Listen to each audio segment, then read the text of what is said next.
sebentar lagi. Wow, Purify respect all. Yap, Purify respect dan bahkan kita punya ada Swift dari Super Ken untuk bisa melakukan farmingan dengan begitu cepat. Ya ini Swiftnya ada 2 bahkan untuk tambahan attack speed dan bahkan emblem marksman. Jadi karinya full of attack speed. Alright, kali ini yang satu yang sedang berada di zona merah ingin menarik Bigetron turun ke bawah karena mereka sedang berangkat. Tapi apakah Bigetron langsung mengasih 1 poin itu atau dia akan memasak ke game yang ketiga? Yap. So, langsung kita menuju ke dalam lane of down. Power early, mobilitas kencang dari seorang Baxia yang udah kita lihat crossing ke arah jungle yang dimiliki oleh Super Cat. Dan ini udah mulai terlihat adanya kembali agresivitas yang dimiliki oleh Geek Fam, terutama dengan adanya Uranus Brave Knight di sana dengan basic combo emblem yang dibawa oleh Wah. Luke-nya. Ini sih Ken kehilangan banyak banget monster jungle ya. Dia Yep. bahkan belum level 3 loh untuk saat ini. Dan lihat Nihil, dia udah level 3 duluan. Dia bakal loncat ke atas dan ini bakal mempersempit farming dari Super Ken. Super Ken bakal stuck di level yang ketiga seharusnya. Wah, ini berbahaya sekali ya, seorang assassin agak sedikit tertekan dan bahkan tertinggal. Ini udah dihabisin semua jungle-junglenya, Super Ken mau farming kemana lagi dan bahkan Nggak ada. dia membuang waktunya untuk recall terlebih dahulu setelah terkena poking damage dari Geek Fam. Ini jatuhnya Nihil bakal dapetin level 4 dengan EXP-nya 60%. Dan nanti di Turtle Pit-nya itu bakal ada level yang kelima untuk Nihil ketika Retribution-nya on point. Sehingga Super Ken benar-benar dimatikan sejak early game. Dia bakal ngedapetin level yang ketiga sampai menit yang kedua ketika nantinya belum ada objektif lagi dari segi jungle yang bisa diamankan. Nah, dan terlihat dari XP lane-nya juga ini agak jauh juga ya dari segi mobilitasnya. Kita tahu Luke dengan Uranusnya dia bisa cut minion, sedangkan Super Sorizo ini movementnya agak sedikit terhambat. Dan dia dibutuhkan banget nantinya untuk ada di dalam satu buah team fight.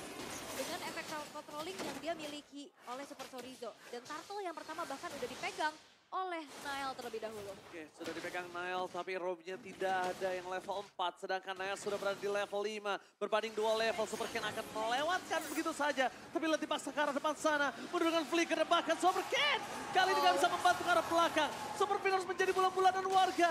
Dan Nile masih bisa kabur ke arah belakang. Super Sorizo, flickernya berhasil mendapatkan 1 poin kill. Luke terlalu dalam, nggak bisa untuk keluar. Dengan para pemain dari Geek Fam yang mendapatkan keuntungan sangat banyak. Setidaknya ini Super Ken makin ditinggal lebih jauh lagi nih. Yap, dan Dance Prediction 50-50 ya. Dan melihat kembali pola permainan dari Geek Fam yang sangat-sangat agresif. Sekarang sudah mulai ada gangguan di area orange. I am offended terhadap seorang Super Moreno. Khawatir dia mundur ke arah belakang. Wah. Dan lihat Paloski. Dia benar-benar sustain banget di level 4. Dan Retribution di tangan Nile. Enggak cuma itu, lihat dia dapetin purple buff. Sehingga tadi Super Ken stuck di level yang ketiga. Dan untuk sekarang baru dapetin level yang keempat menuju ke perbedaan 2 level. Super Ken kehilangan purple buff-nya, kehilangan juga bottom lane forming-nya. Super Ken benar-benar ditekan dari awal game. Oke, karena dia tahu early game dari Lancelot itu punya power. Jadi kalau early-nya sudah patah, mid to the late game-nya akan lebih struggle lagi. Ya ini beda 3 level loh antara kedua Dan bajak diambil lawan. lagi. Oh Beda my dapet. god. Art of Thievery memang seni mencuri tapi di depan sana Paloski. Masih dia mantap berhasil diamankan oleh Finn. Ditangan oleh seorang Super Sake tapi itu ternyata tidak membuat Cold-nya swing. Masih coba untuk bertahan bahkan di depan sana Nile. Langsung terlalu dalam apa yang diberikan Aboy? oleh seorang Nile tapi bahkan Kadera memaksa Super Sake hilang. Purify yang dia pegang ternyata tidak berimpact maksimal. Yes, dan bahkan ini Aboynya juga langsung terbang ke atas dengan wings by wings-nya.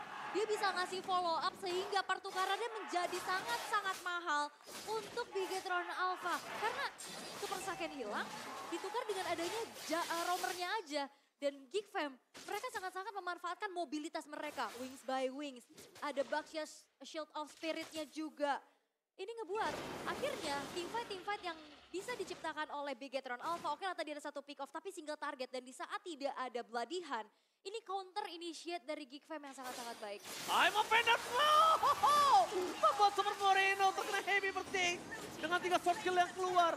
Masih coba dihajar oleh Super Sorizo. Nile di depan sana flicker telah dikeluarkan. Luke tersisa untuk menyelesaikan tugas yang telah dibuka oleh seorang Nile. Dan bahkan Nile memaksa seorang Super Ken mengadu Retribution. Luke masih harus bertahan, damage-nya terlalu sakit. Para pasukan dari Geek Fam itu hanya buying time. Membuat Sorizo akan terperangkap karena udah gak ada flicker lagi. Dan sekarang tertabrak. Sorizo mencoba untuk bertahan semaksimal semaksimal mungkin. Damage yang terlalu besar dikeluarkan. Tapi nampaknya kalau Luke 2 kali kena turret damage, dia bisa pecah robot di depan sana. Dan ini ngebuat, wah lagi-lagi. Lagi-lagi membuat Super Ken, Bloody Hadram serta Valensky. Satu point kill, gagal didapatkan kah? Untungnya Tonros yang tepat membuat point kill didapatkan oleh Super Ken. Karena kalau tidak itu rugi benar. Wow, ini ngebuat dari Bigetron Alpha mereka masih coba untuk cari celah lagi dan lagi. Dan walaupun sebenarnya tadi ada rotasi juga dari Geekfam untuk bisa nge-punish keberadaan dari Super Sorizo. Tapi dengan adanya Brave Smite yang dibawa, dia sustain banget, dia durability-nya tinggi banget sehingga tidak bisa untuk ditumbangkan. Sehingga kali ini Geekfam mencoba untuk bisa melakukan adanya sedikit ganking dan sekarang ke arah atas. Cukup sakit? Terlalu banyak ini sih, terlalu banyak engage di early game. Geekfam juga harus dapetin poin objektif sebenarnya. Karena mereka banyak banget dapetin keuntungan tapi nggak ada turret yang bisa ditukarkan. Untungnya top lane sekarang terbuka dan ini bisa jadi celah bagi Geekfam mendapatkan satu objektif yang kokoh. Wow, untung aja mereka udah mulai bermain dengan objektif. Karena lihat Super Ken akan coba terperangkap di depan sana. Dimakan Nile dan Valensky. Sekarang para pasukan dari Bigetron harus merelakan Super Ken. Terlalu dalam buat ditolong. Gak bakal bisa. Kalau mereka maksa untuk nolong Super Ken, mereka nggak ikhlaskan Super Ken, itu kemungkinan akan ada dua malah yang hilang, Wul. Yap, dua level yang sekarang terlihat perbedaan antara kedua belah jungler. Outer top turret sudah berhasil dihancurkan dan kontes objektif ini bakal lebih sulit untuk Super Ken. Yang dimana dia baru saja ter-take down, dia nggak punya powerful buff juga. Power of retribution yang sangat-sangat berbeda, ini ngebuat akhirnya dari Bigetron Alpha coba untuk merelakan adanya turtle yang sekarang sudah di set up oleh Geekfam. Tapi ternyata ditarik ulur terlebih dahulu. Masih dikasih waktu. Super Ken masih memiliki kesempatan untuk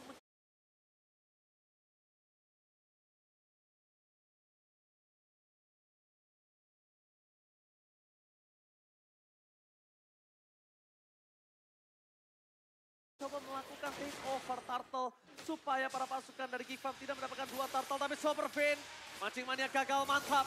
Para pasukan dari Geekfam mereka standby on position, dibalaskan dengan ada Federal Strike. IMU tidak hanya membuat clear minion sangat cepat, tapi ternyata soft skill yang dikeluarkan tadi itu membuat Nile free. Lihat Nile di minimap, dia bahkan gak gunain retributionnya, dia nggak pakai karena dia mau kontes seluruh jungle yang dimiliki dari Super Ken. Invasi wah ketarik lagi. Mancing mania mantap, tapi nampaknya untuk di all in terlalu keras dapetnya Luke. Mungkin kalau Kadera bisa di all in. Walaupun ada Purify ya masih case-nya ya di sini. Gak mau terlalu langsung overcommit juga dengan adanya Bloody Hand yang ditahan oleh Super Fins. Dan sekarang Super Ken dengan War Axe yang sudah diamankan. Dan juga arah bottom lane, Super Ken yang mencoba untuk masuk. Tapi nampaknya hanya bisa melihat dari kejauhan terlihat DPS dan cicilan damage tapi di atas. Bloody Hand with Flicker, Luke di all in begitu saja. Membuat para pasukan dari Bigetron Alpha memiliki kesempatan untuk mendapatkan turret pertama mereka di arah top lane. Meskipun turret pertama mereka dapatkan di arah top lane, tapi ternyata Kadera nggak mau nyanyain seluruh kesempatan baik time yang diberikan oleh Luke. Ya apalagi lihat Kaderanya udah punya satu correction site dan attack speednya bakal lebih kejam lagi nanti ketika sudah mulai memasuki teamfight besar berlima. Untuk sekarang Geekfam mereka lagi unggul, mereka tinggal jalanin apa yang udah mereka build dari early game. Buat Bigetron Alpha mereka kebalikannya. Karena mereka tahu harusnya kalau Super Ken benar-benar under banget di sini kondisinya. Jadi mereka memperkuat lini goldnya. Mereka ingin memperkuat Super Saiyan-nya agar permainan front to back bisa dijalankan. Dan kalau kita lihat dari segi gold, mau bagaimanapun Bigetron Alpha sekarang mencoba untuk mendapatkan objektif, mereka masih under gold. 4.000 gold leading dari Geekfam. Membuat mereka bisa nabrak dengan sangat instan, apalagi ketika Nile-nya ready seperti ini. Alright, terdeteksi ada Super Sorizo di depan sana. Mencoba untuk mancing mania mantap, tampaknya gagal. Super Ken harus mundur ke belakang, blessing run from Kadera. Berhasil di cancel, tempakan Bloody Hand. Instant pick up terjadi, para pasukan dari Geekfam memaksa lebih. Mereka berhasil memakan Super Ken, walaupun harus kehilangan Kadera. Tidak hanya para pasukan dari Geekfam, mereka mundur bukan dengan tangan kosong. Mereka berhasil memakan poin kill yang mahal. Super Ken, di saat Super Ken lagi tumbang, Lord-nya harus pop up. Dan mungkin saja kalau Geekfam berani, mereka sudah berada di sana untuk saat ini. Yap, dan Geekfam mereka cukup berani untuk bisa melakukan adanya satu buah inisiasi di dalam adanya inner dan juga outer turret yang masih kokoh berdiri. Sehingga follow up yang diharapkan dari Aboy ini nggak berjalan dengan optimal Karena dia yang terperangkap, wave minionnya udah ke-clear duluan sehingga kalaupun dia dipaksa masuk, ini udah otomatis dia juga bakal bisa ke pick off seperti Kadera. Yang tadi kita lihat dia coba untuk ngasih follow up damage dan akhirnya berhasil untuk di pick off untuk pertama kalinya. Dan bayangin itu kalau misalkan ada Super Saiyan, team fight-nya jadi 5 lawan 5. Pikiran Alpha mampu untuk menahan dan bahkan menukarkannya dengan Kadera itu udah worthy banget. Pikiran Alpha kalau maksain di Lord ini baru aku bilang nggak worth it. Kenapa? Karena takutnya damage-nya kurang dan malah Geek Farm yang dapetin keuntungan berlipat ganda. Walaupun untuk berlipat ganda, tapi Machimani yang gagal mantap. Dibalaskan kembali ke oleh Baloyski. Tampaknya Baloyski juga sadar kalau dia paksa sekarang, ini nggak worth it. Dia nggak punya flicker. Walaupun I'm offended-nya udah gambling aja tadi, Ul. Tarik kena enggak. Iya, dan bahkan itu ada research yang akhirnya bisa didapatkan ya informasi bahwa tidak akan ada flicker. Tidak akan ada inisiasi kejutan dengan adanya flicker dan juga Bloody Hand. Dan ternyata Lordnya bakal coba untuk dilanjutin lagi. Super Fin masih belum mendapatkan target yang optimal. Walaupun sebenarnya di sini udah ada Super Saiyan yang selalu di belakang Super Fin untuk bisa ngasih follow up damage. Tapi Lordnya di reset lagi. Oke, Lordnya di reset lagi. Mereka mau tungguin tapi Bloody Hand. Fokus ke Baloyski. Following up blessing red from Kadera. Udah karena belakang bahkan Saiyan gak bisa mendapatkan 1 point kill pun. Mereka harus menukar 2 point kill dengan 1 orang Baloyski. Tidak worth it, tidak adil. Bahkan para pasukan dari Geek Farm bebas untuk invasi seluruh jungle.